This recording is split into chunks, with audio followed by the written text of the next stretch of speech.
Баямар солсам даватын жалғыз баштаған дейді.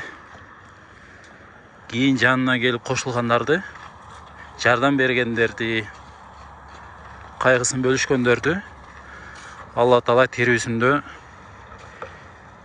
радиаллаху анхум деген. Сілерден Аллах разы болды деп аяттар келеді. Мына тербесінде қандай улуу сөзден негізгі жашөөнүн максаты ошол да, Кудай разы болуш. Мінекей. Бұл көпірөөгө келіп қосылған адамдар ең біріншісі жергиликтүүлөрдөн 73 жаштагы Капар аба. Капар ака, жүзүңүздөн бейиш көрүнүп турат. Аллах разы болсын. Сиз бата бери отура турган учурда элеңиз да. Бирок күчүңүздү да берип атасыз. Кудайым жашыңызга жаш кошсун, күчүңүзгө күч кошсун. Каалай деген уста. Ташты жарып өтөт, сууну кесип өтөт.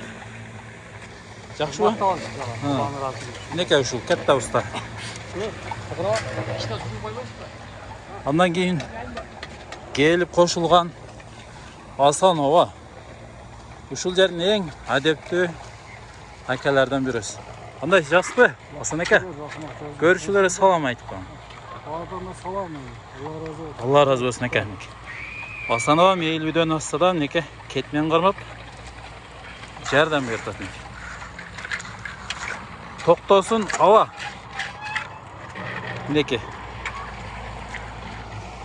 Жалбырактын бетиндей кылып бардыгын сылап чыгып атат. Сылап берип атат токтосун аба. Кандай токтосун аба? İş ayaktaydı bu? Akırkısı?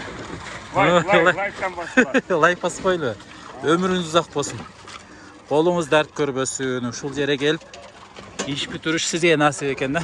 Evdim kızım altında olayım. Allah razı olsun baranızlar.